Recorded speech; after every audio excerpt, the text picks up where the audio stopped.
road again.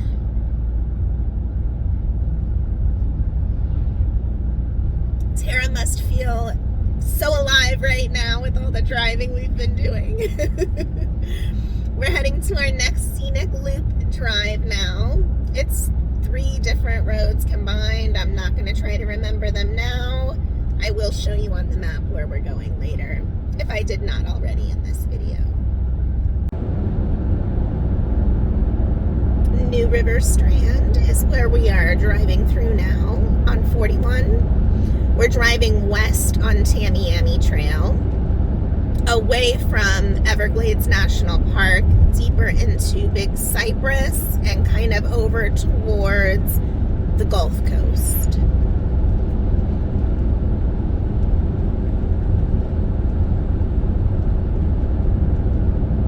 I was actually gonna plan on hitting the loop right at sunrise, but the sun coming up over my campsite was just so gorgeous. I decided to take advantage since I've been going nonstop so far this trip. We are getting ready to pass something called Skillet Strand North for backcountry, and I'm suddenly thinking I need breakfast. I think I'm just gonna have one of my trusty granola bars though, because I want to go again.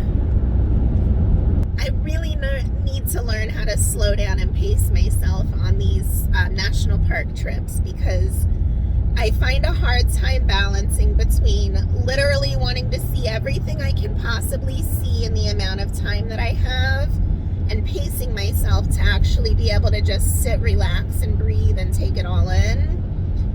But it's so hard when I have such limited time right now as a part-timer. I never know when I might get back again. So I want to see as much as I can, and then make notes of my favorite places to try and get back, and then soak it all in at a more leisurely pace.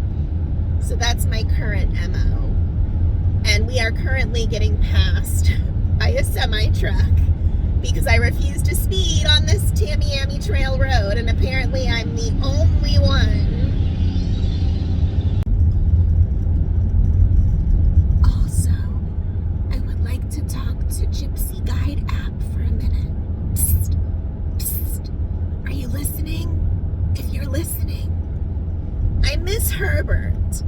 I looked, and I'm really bummed that I missed out on using him on my Florida Keys trip, because apparently Herbert is the name of the guide that I've given. Ooh, we're just passing Bear Lake Campground. I heard that's another good one. Make your mental note. Okay.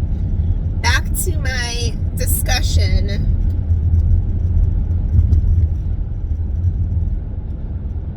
I would just like to say that Herbert did such a great job getting me through the Smokies. He really enhanced my experience in Yellowstone and Tetons. I want Herbert back for the Everglades. Come on, Gypsy Guide. This would be great. You could include Bjg Cypress. You could include Fakahatchee. There's so many little hidden gems in here. I mean, I know not everybody's coming here to do all of that, but come on, work with me. I would so pay for an Everglades. An Everglades. You're welcome. You can use that term if you do an Everglades app, and I won't even charge you. Everglades. A guide of the Everglades. You're welcome, Gypsy Guide. And for everybody else besides Herbert that has no clue what I'm talking about, the Gypsy Guide app is something I'm going to be talking about on future videos for sure, when I discuss my favorite apps, my tips and tricks for touring national parks, and when I cover the Smokies for sure, you're going to be hearing Herbert a time or two. But it is an amazing app. You don't have to pay to download the Gypsy Guide app itself, but if you want to download any of the actual travel guides, for instance, I did the Yellowstone Teton combo. I did the Out West combo that did the Grand Canyon, Sedona. Every time I hear Sedona now, I want to go Sedona because of Herbert. In a quarter mile, turn right onto Turner River Road. I think Greta was getting jealous. funny, he's informative. You can name him something other than Herbert, of course, for your guide. But highly recommend, so stay tuned for more info on that. Okay, we're gonna take a quick little pit stop here. I think this is the entrance to the Loop Road, the very first stop. So we're gonna park, take a look at the boardwalk real quick at what will probably be another 100 or 2 alligators. I might pee again just to be on the safe side, and then we'll get into the loop itself.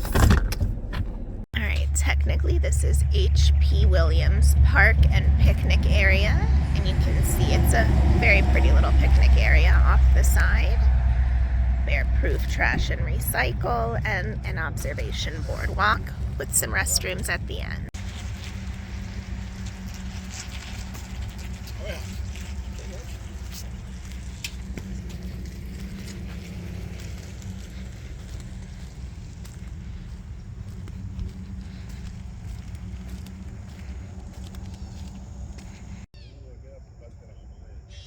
Beautiful view of the canal. I think an anhinga's getting ready to pop back up out of the water around there. It's hunting right now.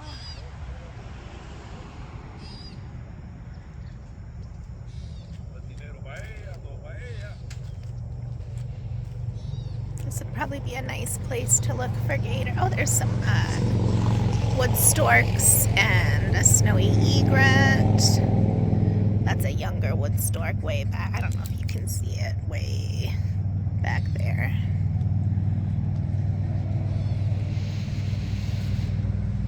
But I imagine quite a few gators come through here once the sun is out.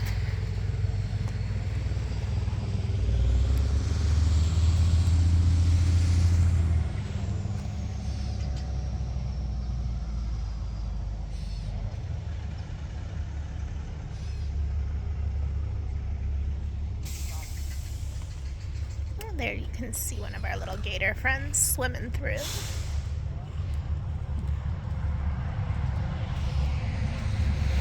I love it first thing in the morning when nobody's here. I guarantee you this place is full of people standing around in a couple hours.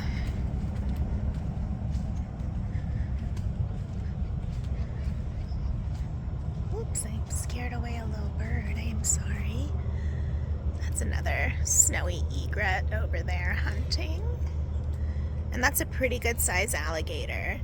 You can estimate the length of a gator by measuring the distance between their snout and their eyes. For every inch you estimate, you can add a foot of length. So if you're decent at estimating, which I'm not normally, but I do a pretty good job with gator length, I would say that looks like about 8-ish inches. So that's about an 8-foot gator right there. Maybe 9, but we're gonna go with 8. There's an anhinga right up there in the tree. That's a female, and I can see that she's just getting her breeding plumage. We'll see if she's gonna swoop down or do anything interesting. My tram guide gave me an interesting story about their mating rituals. I knew about the presentation of a stick. The male anhinga will present a stick to the female. If the stick is to her liking, it becomes the very first stick in the nest they build together. If the stick is not to her liking, she will take the stick and apparently beat him with it, and that is her way of rejecting him. Not nice. Came to say hello. She must have heard me talking smack about her. Hello there, ma'am. Are you a saucy little potential spouse beater? I don't think you look like one. You can see she's getting her breeding plumage. They'll get a really pretty coloring around their eye, which is called the lure, and they get a bit of a fancier hairdo. This one is showing off for us. and looking for fish in the process. Let's see if she jumps off and starts diving.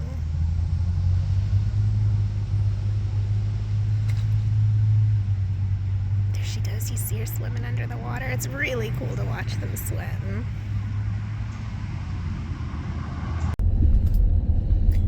Okay, as Shel Silverstein would say, we are where the sidewalk ends, or in our case, the pavement.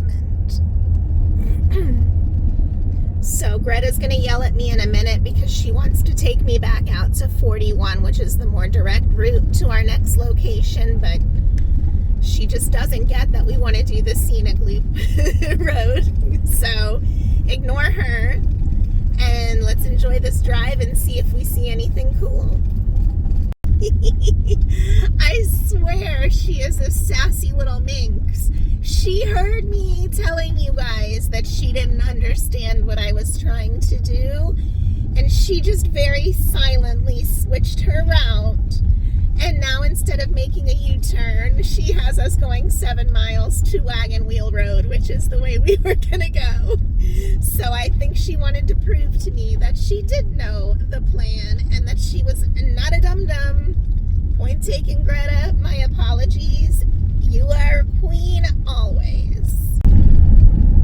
Uh-oh, you guys. It looks like we've got a roadblock ahead. I'm gonna go out on a limb and say it's a whole bunch of vultures, but I can't see from here.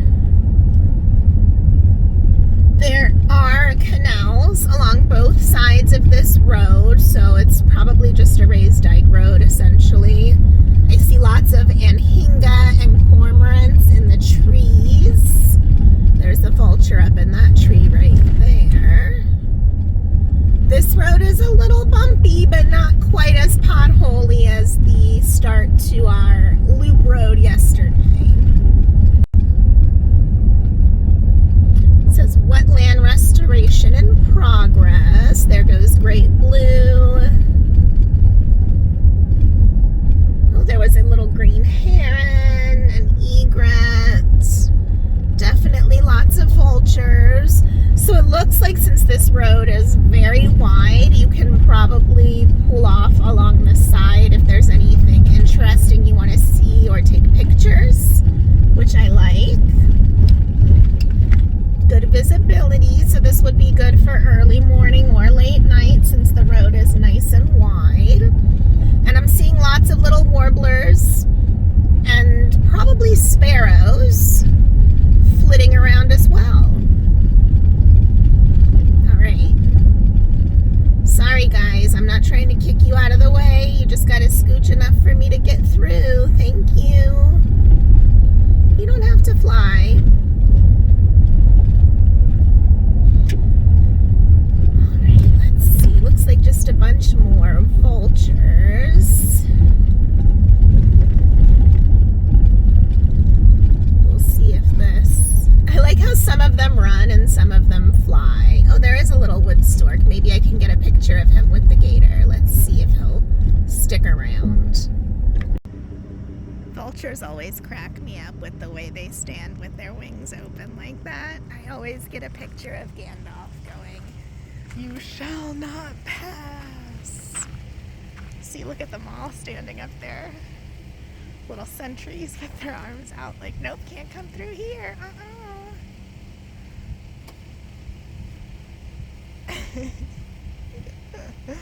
Tell you the rule of thumb and a little insider tip for when it comes to looking for Florida wildlife. Let me stop real quick because I'm being very noisy here with the bumpy road. So if you're wanting to see birds, you're going to want to come very early or very late. Same thing with mammals, raccoons, bobcats, panthers, deer, all of bunnies, any kind of mammals or birds. The first 2 hours of the morning around sunrise and the last 2 hours of the day before it gets dark are most productive for wildlife looking then. Middle of the day, you'll still see tons of vultures. You'll see some wading birds still. But for the most part, a lot of the birds have gone to roost for the day and the mammals are more in hiding or bedded down for the day. That's when you're gonna see gator on gator on gator on gator. You'll always see gators when the sun is out and it's hot, because they are soaking up that sunshine. So, depending on what you want to see, gators, middle of the day, fine. Birds and mammals, go early, go late. Okay, back to looking. Those birds all up in the trees nesting up there are all young cormorants, which are very similar to anhingas. It's funny to see them each congregate in different trees. I saw several wood storks in one, several great blue herons in another, several egrets in another. So apparently they like their communities here. Definitely tons of wading birds. I don't know if you can see it, but there's a little blue heron right there that just took off flying.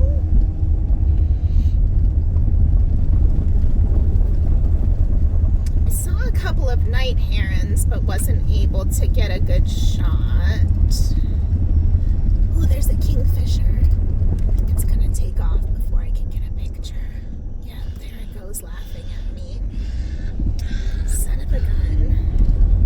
I haven't had any luck with kingfishers this season so far, photography-wise. Another little pro tip, if you really want to photograph or videotape some birds, I'm going to tell you, stay in your car if you can. We're lucky that we're right by the edge of the water if you have a good zoom lens, or even if you don't, when the road narrows out. Your vehicle acts as a blind. These birds see so many cars all day, every day, that it really doesn't register as a threat to them. Oh, that's a vulture. I thought it was something else.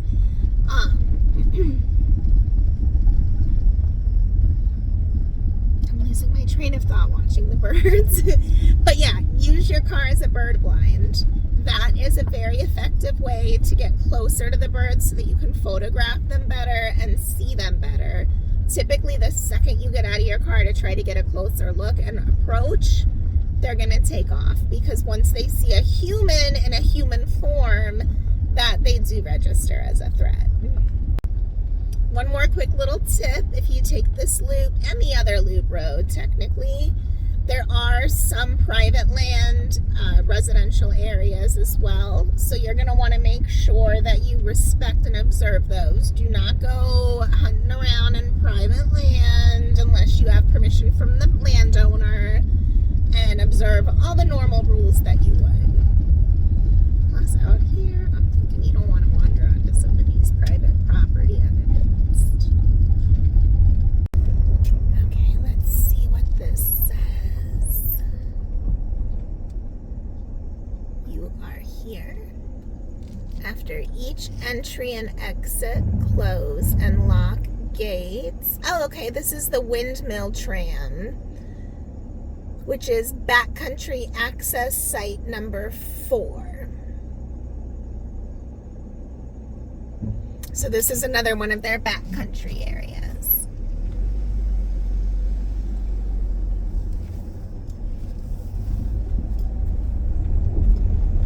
I told you I'm taking you along with me. We are doing a very thorough tour so that you know the ins and outs, so that you don't have to look it up yourself when you get here. I have decided that if I ever have a lot of disposable income, aside from having a cabin, I don't know where that came from, aside from having a cabin in the mountains of either the Blue Ridge or Great Smoky Mountains area, I also want to have a little cabin here in Bjg Cypress so that I can do hiking and escape into the swampy marshes, birdie goodness in the winters when I want to as well. So that's 2 little homes or cabins that I plan to eventually have. I'm setting my intentions in 2023, y'all. I'm putting it on record. I love the fact that aside from the initial parking area at the beginning, I have seen no cars, no people, just all these awesome birds. Oh, look at all of them. It's a ton of wood storks.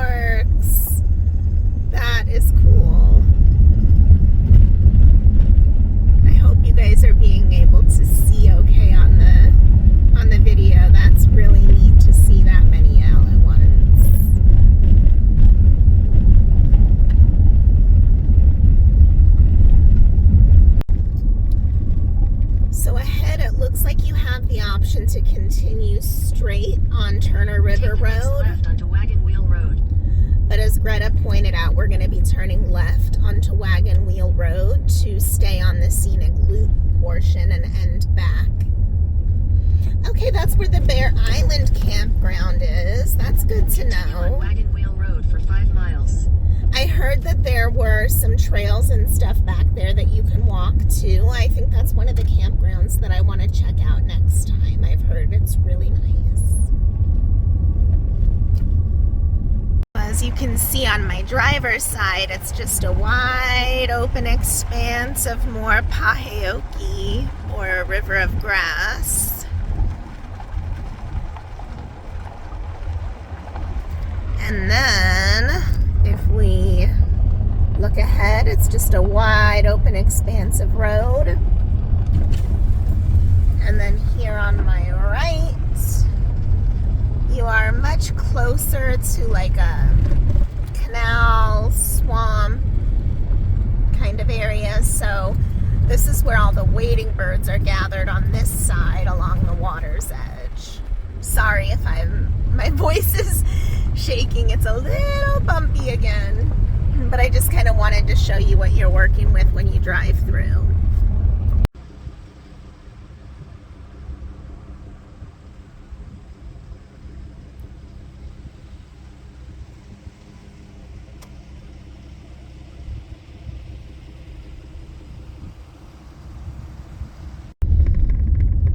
I feel like this is a really primarily snaky area too. I keep thinking I will see snakes on the side of the road, but I haven't yet. I mean, alive ones. I don't want to see dead snakes on the side of the road or in the road, but I keep looking along the sides expecting them to be out now that it's sunny, and I haven't seen any. So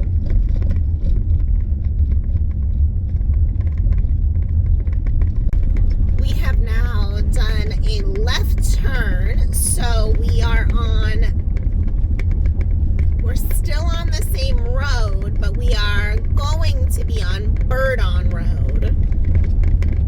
And I like the name Bird On. I mean, there's got to be birds on it, right? So we'll find out. But that's the third and final portion of this scenic loop road in Bjg Cypress National Reserve. So once we complete that final portion, we will be heading west deeper into Bjg Cypress to check out the visitor center over there. All right, so it looks like there's a T intersection coming up ahead. Continue straight onto Bird On Road. And as Greta said, we're going to be continuing straight onto Bird On Road. If we were to turn right, that would put us back on State Road 29. Continue straight onto Bird On Road. In 2.5 miles. So I think it's just a little shortcut out of here, is my understanding.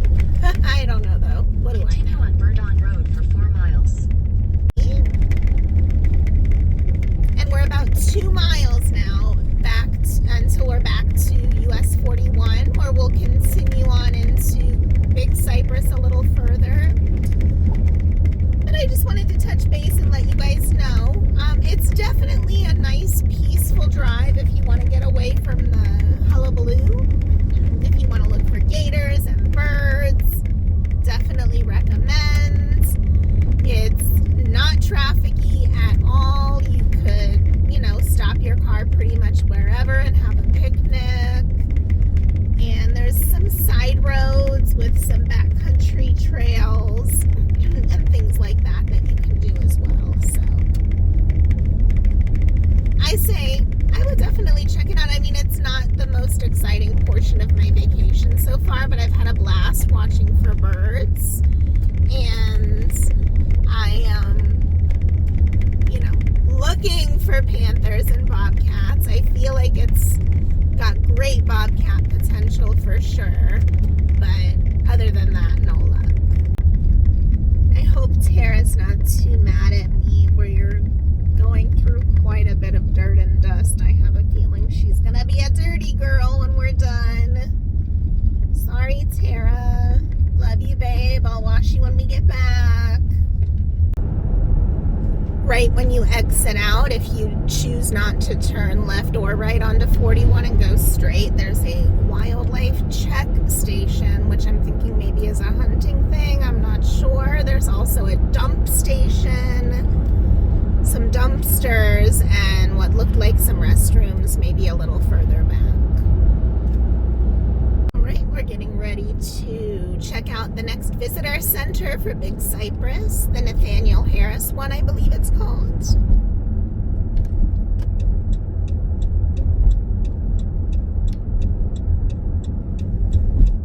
Oh, it looks like there's a little nature trail we can do here. Turn left onto Sea Grape Drive, then you will arrive at your destination.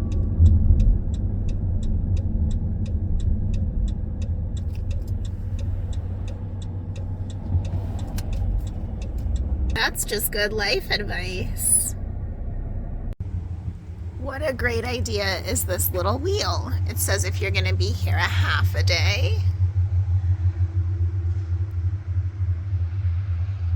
these are the things that you can do.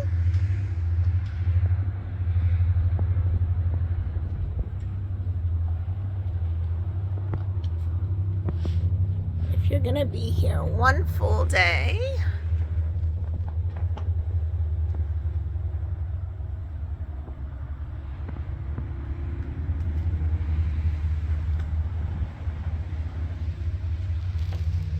done that so far.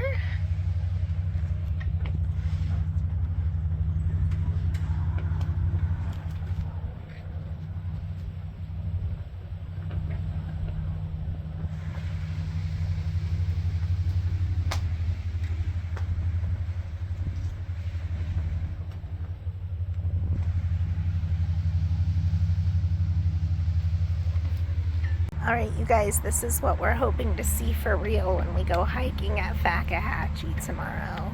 Panther prints. Get a good look, because that's what we're hoping to see. For size reference, okay? Fingers crossed. Some fun facts about what they do with their kill. Tracks, scat, and scrapes. He's a baby. Oh my god, I want to see this so bad. Look how handsome.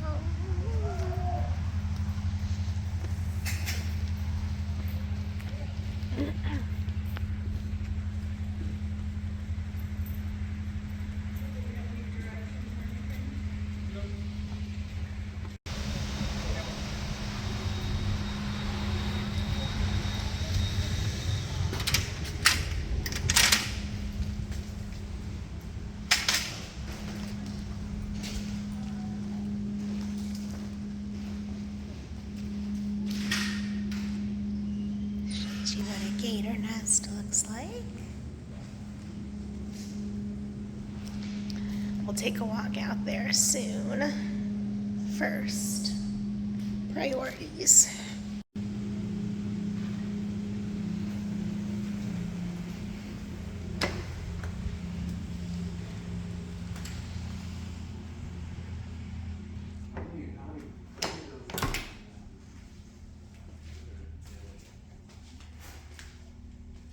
In just a sec. Oh, that one. The schedules? No. What letters? We was talking about the walk back there. The one that you had at the swamp. Oh, yeah. I'll go get Lafayette. I get it. That's so funny. I love that. Oh my lord. You guys, I'm gonna go on record now. If I spot a panther, I'm coming back to buy this as a best friend for Smokey. But only if I see one.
You know I got my map, my sticker, and a pin. And it looks like you've got a little walk over here to the picnic area.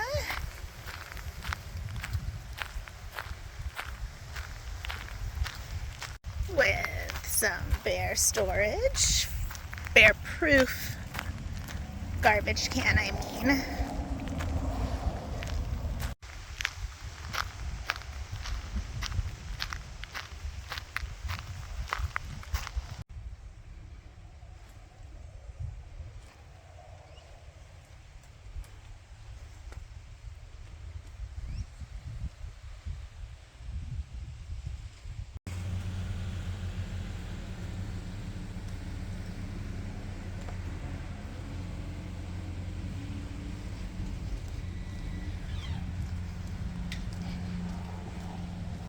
First swamp buggy.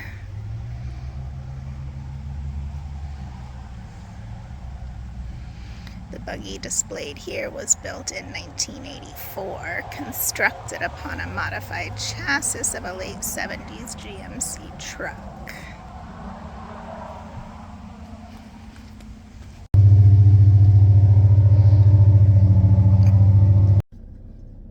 Okay, I resisted my t-shirt addiction. Are you guys proud of me?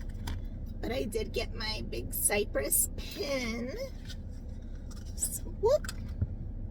I'll get that later.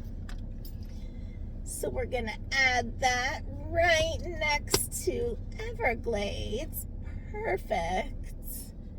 Oop, and that completes my first row. We're ready to start row 2. 2023 is gonna be such a big year. Sorry about making you just stare at my neck forever. Okay, so we've got Bjg Cypress next to Everglades. Check. I am coming back for that stuffed panther if I see a panther though. And I got a Bjg Cypress sticker that matches my Everglades sticker. I don't know if I have enough room though, because I don't want to completely cover. See, there's my Everglades one. So I think I might add this to my fridge, to be honest. We'll see. I'll figure it out. I think I'm gonna put it on my fridge though, which is really where I should collect my national park ones, because let's be honest, my water bottle has a much bigger chance of getting lost than my fridge. I'm not going to put that out in the universe. I take it back. I'm not going to lose that water bottle ever. I was trying to show you the swamp buggy there at the end. Head north on Seagrave Drive toward US Highway 40. Okay, and we continue on like a herd of turtles, as Hannah Lee Duggan would say. Well, technically she says off like a herd of turtles, which I used to say as a kid, actually, so it kind of brought me back. Okay, I'm very chatty today, so I'm going to stay off the camera. And we are heading towards Bjg Cypress Boardwalk. On the downside, he did say that he thinks it's still closed all the way because it's under construction to make it loop around better. But when I asked if any parts of it were open, he didn't seem super sure. And when I asked a couple of other questions, he didn't seem super sure. So we're just going to send it because there's some things I want to see this way anyways. And if we get there, the worst case scenario, we'll see the national park sign. I'll take a consolation picture and we'll start heading over to Fakahatchee to scout it for tomorrow. According to Greta, we're about 7.5 miles from Bjg Cypress Bend Boardwalk, which I think is the furthest part of Bjg Cypress that you drive to. I'm pretty sure. Again, I'm not an expert, so I'm just talking out my butt. But that's where we're heading now. So we have about 7 miles to go, 7 minutes to go.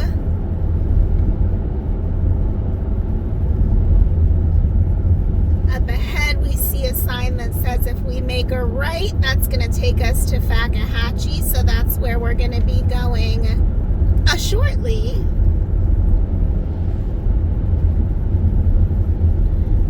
There are also right in this area, which I like, so we're definitely going to gas up. Actually, on the way back from Big Bend here, before we go on to either Fakahatchee or back to camp, we'll gas up right there. I'm at a half a tank right now, and we're only going, you know, like 10 miles tops, I think, until we turn back, so no biggie. Okay, so this is the Fakahatchee gift shop, as well as the Big Bend Cypress Boardwalk parking area. Unfortunately, as you can see, it is in fact closed off. You cannot get to it right now. So it turns out, just to confirm, it is completely shut down at the moment, in case anybody was wondering. I found out for you. You're welcome. A quick little detour scouting mission. We're gonna head over to Fakahatchee, Strand Preserve, largest state park in Florida. There's a little plug for a future video there for you.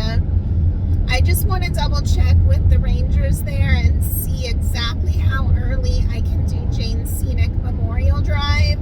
I know that the official website says 8 a.m., but that's what it says for Cades Cove too, and you can go inside there from sun up till sundown. So I just want to see if I'm able to do the Jane Scenic Drive portion before 8, or if the gates definitely don't open until 8, and if there's any hiking that I can do before then, because I really want to increase my chances for wildlife sightings.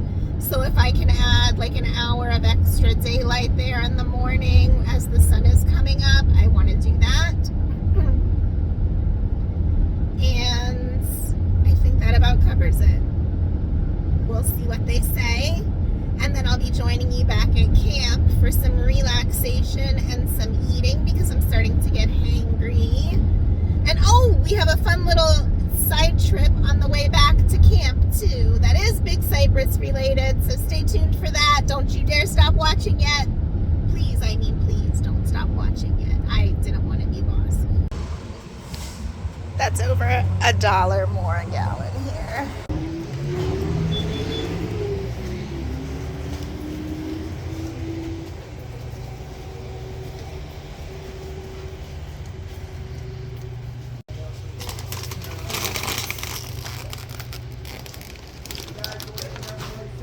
Bartender. Do we need a new one? I don't know who she is. Thank you. I don't know if you saw that or if I was too slow, but we just passed our first bear crossing sign. Continue on Jane's Memorial Scenic Drive for 6 miles. Hi!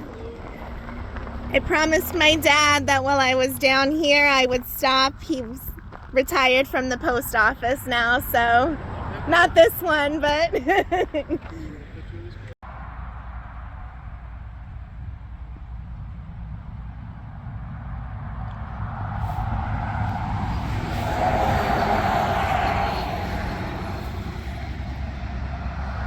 that is officially the smallest operational post office in the United States of America.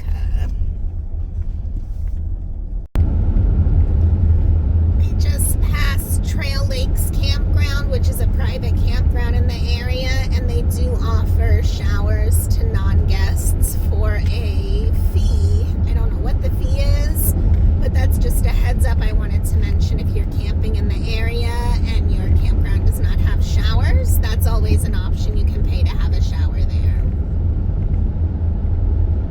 Another fun fact, I learned on the tram tour in the Everglades that these panther crossing, wildlife crossing signs that have the flashing lights on them, they are connected to the known panthers that are collared in the area, so that if their collars detected near one of the roads, the lights will immediately start flashing to tell people that they have to slow way down because of panthers in the area.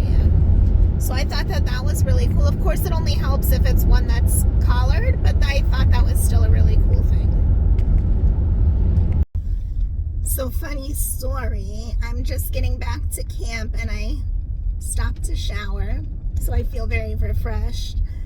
And the camp host came over to let me know that my tent blew into the lake while I was gone. That it got super windy at camp, things were flying everywhere, and my freaking clam just went poop right into the lake across the street. They were able to rescue it out. They said there's a little teeny tear on the screen, so hopefully it is just little teeny, but at least they fished it out. I'm gonna spread it out to dry for the rest of the day.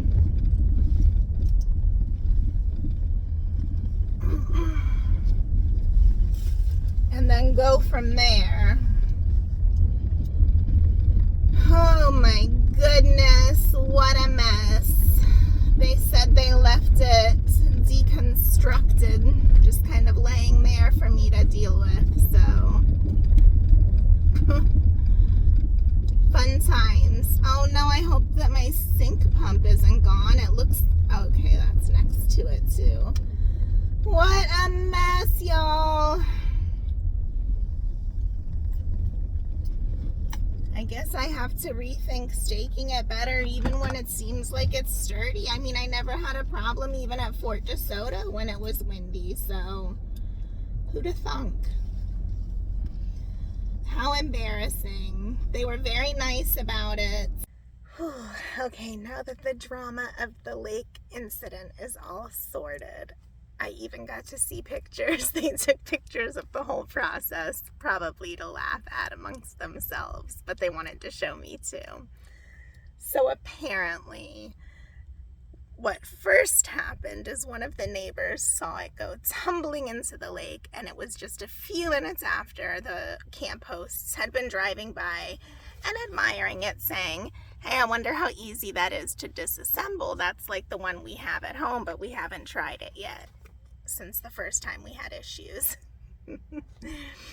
And apparently no sooner than they had been discussing it than it just decided maybe it was trying to fly across the lake to them so they could see how easy it was to disassemble, but it ended up bloop all the way in the lake. So apparently they formed a chain of volunteers and rangers to hold on to each other so that they could fish it out without falling into the swamp, since there are several large gators in the lake here. And they took a picture of the 4-foot alligator that was supervising the whole process, watching them amusedly pull my tent back out of the water. He said he was grateful it was one that didn't have a floor, or else they probably wouldn't have been able to drag it out with the water resistance. They must have been very careful. There were no major tears. It did look like the pole kind of broke or pulled out in a couple of places. So I think that it's all fixable, salvageable, not a big issue. I think it'll be fine and in still working order. And I'd already beat it up a little myself. So once I get back to home base, I am going to check that out. But they showed me pictures of the whole process and tying it to the tree and everything. So at least it was secure and dry when I got back. It is now tucked safely in its case and will be coming back in here tonight. The funny thing is I was debating whether or not I wanted to just take it down this evening after dinner so that I didn't have to do it in the morning, because I really want to get an early start. And now the choice is made for me. Early start it is. I'm just going to try to be a glass half full kind of gal in 2023 and take it as a sign that they decided I needed to be out early. And because of that, now I'm gonna see like 500 panthers and like a family parade of minks, and a bobcat's gonna join the party, and then the owls are gonna show up. Okay, yeah, I know that was my dream last night, but in all seriousness, I am glad that it was recovered. And the worst thing that happened is it looks like I lost a chunk of my water supply, which I can refill no problem. So everything appears in working order. Phew. A little bit of excitement that I was not here for, apparently. They assured me that nobody was upset with me. It was not my fault. That I don't need to keep apologizing and I don't need to be embarrassed. But, you know, you never want to be that camper that causes problems for other people. I probably gave them a good chuckle though. And like the one guy said, at least I have a camp story now from the Bjg Cypress camping for my first time camping here. So, but I'm gonna read some of this while I'm here because I remembered he did a section on Fakahatchee and Bjg Cypress, so I want to go back to those and read them. I'll probably read you a few excerpts from them in a minute because I remember them being pretty funny, or entertaining, I should say. Oh, and before I forget, I was pleasantly surprised with the showers. I should have taken my phone in there to show you. Did I? I think I had it, but I didn't use it. You guys, I'm so tired. All of my energy fizzled out on me as I was driving back to the post office and then to camp. And I just feel like I'm going to fall over and go to sleep right here. So I think I'm going to take a nap in a minute and heat up like a late lunch or an early dinner and then just have like cheese and crackers and pepperoni later tonight if I get hungry. But I'm going to go back to reading this, and when I find the section, if it was funny like I think I remember it being, I'm going to read it to you. This will probably make it to my recommended reading list for solo travelers. I know I asked a while back and I haven't forgotten. It's still up in my noggin. And some of you were in fact interested in me doing a video on what my recommended playlist or book list would be of books for solo nomads.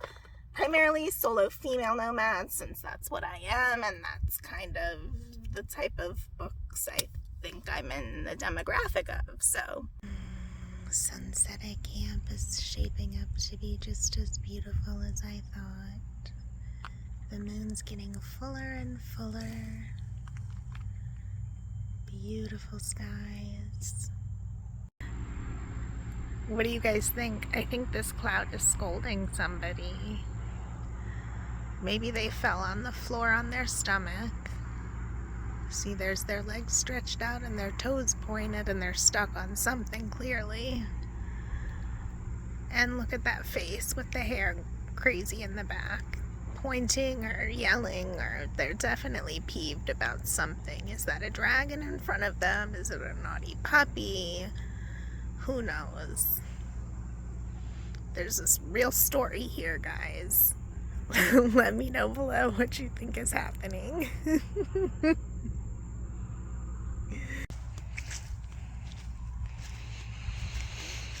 Alright, since we don't have a clam to sit in and take in the cotton candy skies, and since I'm leaving super early and not setting up the fairy lights, we are gonna go look at Mother Nature's light show.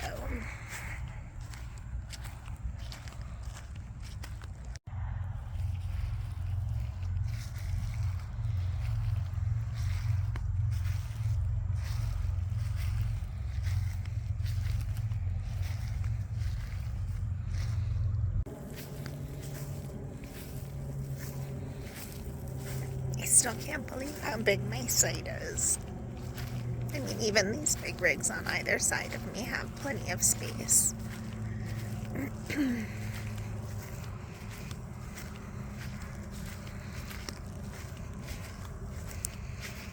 You know, if my friend Kim, you know who you are, from Out on a Limb, wants to get down here to these Everglades,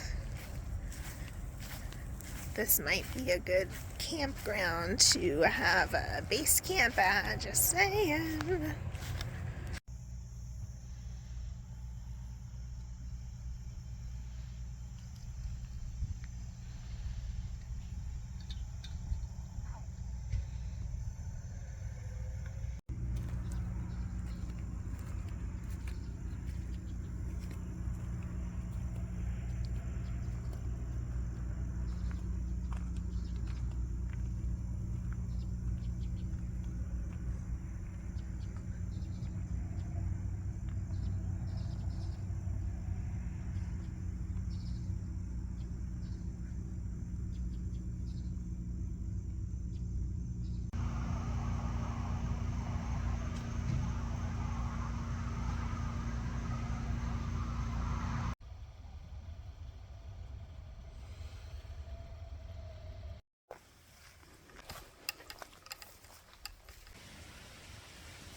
Another one just ran across the road right in front of... There he goes, there he goes. Do you see him? He's running across the road right now.